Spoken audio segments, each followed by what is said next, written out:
dá o bem-estar máximo. Portanto, é esse nível de bem-estar máximo, designamos por utilidade, que nos dá o cabaz x1 estrela e x2 estrela. Ok, vamos então relacionar o problema do consumidor com a lei da procura. Vamos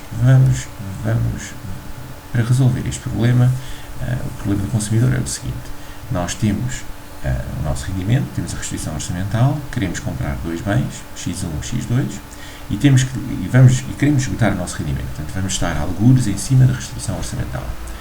E o nosso problema, o problema do consumidor, é escolher qual é o ponto sobre esta restrição orçamental que ele deve escolher, dada o mapa das suas preferências, dada as suas curvas de indiferença. Ora, comecemos num ponto como este, em que ele está a dedicar todo o seu rendimento só na compra de x2. Este é aquele exemplo em que, por exemplo, vocês levam 100 euros, vão até ao supermercado e veem logo em promoção, portanto, os dois bens, vamos supor que são gelado e croissants. Entram no supermercado e veem logo que o gelado está em promoção e enchem logo o carrinho só com caixas de gelado. Chegam à conclusão, por exemplo, se o preço do gelado é 2 euros e tem 100 euros no bolso, conseguem levar 50 caixas de gelado. Portanto, estão num ponto como este. Mas depois, passeiam um pouco pela loja e conseguem sentir o cheiro bastante agradável dos croissants fresquinhos.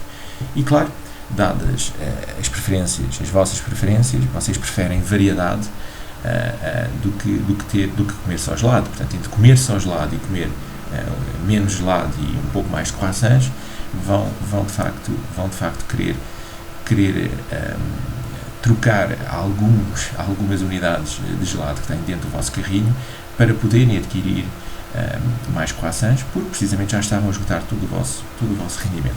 Portanto, vão andar neste sentido. Vão começar a tirar algumas caixas de gelado dentro do vosso carrinho para ter o dinheiro suficiente para comprar alguns sacos de croissants. Vamos supor que estamos a caminhar em cima da restrição orçamental e estamos num ponto como este. Ora, num ponto como este, estamos a gastar todo o nosso rendimento. Vamos lá analisar o que é que se passa nesse ponto. Nesse ponto, nós temos o declive ou a inclinação da curva de indiferença. Portanto, a inclinação da linha da curva a laranja. O que é que isto nos dá? Dá-nos, a partir desse ponto, se eu consumir mais uma unidade x1, quantas unidades de x2 é que eu estaria disposto a sacrificar e que me deixariam com o mesmo nível de bem-estar que tinha antes? Ora, isso é dado precisamente pelo declive da curva de indiferença neste ponto. Portanto, vamos supor que para ter mais um saco de croissants eu estaria disposto, digamos, a desistir, a abdicar de três caixas de gelados. Ok? Nós sabemos que o declive da restrição orçamental dá-nos precisamente o rácio de troca, isto é, a razão pela qual nós conseguimos, utilizando os preços do mercado, trocar uma caixa de gelado por sacos de croissants. Ora, neste caso, em particular, partindo deste ponto, nós estaríamos dispostos, por exemplo, para obter mais uma caixa de gelado, estaríamos dispostos a sacrificar, por exemplo, mais um saco de croissants, estaríamos dispostos a sacrificar 3 caixas de gelado. Mas vamos supor que, devido ao rácio de preços, para obter mais um saco de croissants, só temos que abdicar de 2 caixas de gelado. Se abdicarmos só de 2 caixas de gelado, nós estaríamos neste ponto aqui, que obviamente nos daria maior bem-estar do que o ponto inicial. Portanto, continuamos, este não é um ponto ótimo e temos que continuar a caminhar mais neste sentido, sempre em cima da restrição orçamental.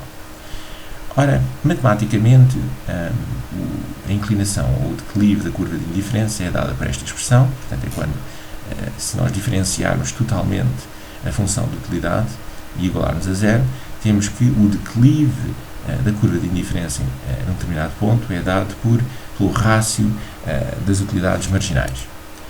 Ora, o ponto ótimo vai ser um ponto, como nós já vimos no slide anterior, em que existe tangência, um ponto onde a inclinação da curva de indiferença vai ser igual ao rácio de preços. Esse é o ponto ótimo, porquê? Porque a partir desse ponto, a partir deste ponto, se eu quiser mais um saco de croissants, aquilo que eu estou disposto a abdicar em termos de gelado é de facto inferior àquilo que eu teria que abdicar utilizando os preços do mercado. Portanto, chego ao ponto em que, de facto, utilizando a análise marginal, o meu benefício marginal é igual ao custo marginal, portanto, é um ponto ótimo.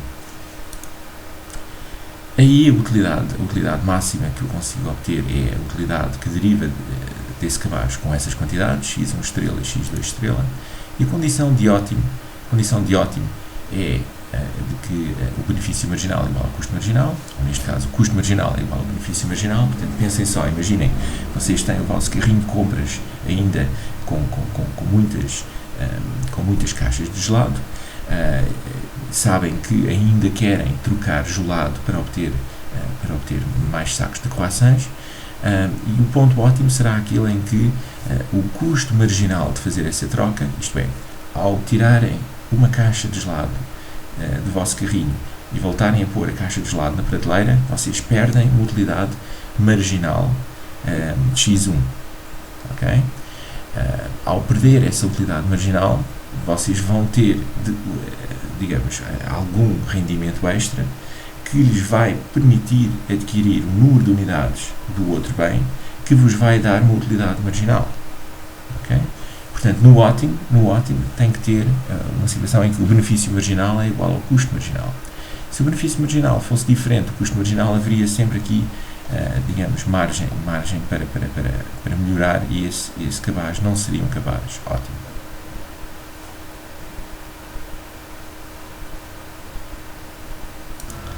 Se notarem esta condição de otimalidade, enfim, nós podemos reescrevê-la de várias formas. Isto é simplesmente igualar esta expressão a esta, ok? É onde temos, de facto, as duas inclinações que são iguais, ou seja, o rácio das utilidades marginais é igual ao rácio de preços.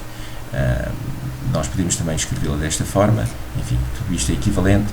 Como é que esta solução do problema do consumidor se relaciona com a lei da procura?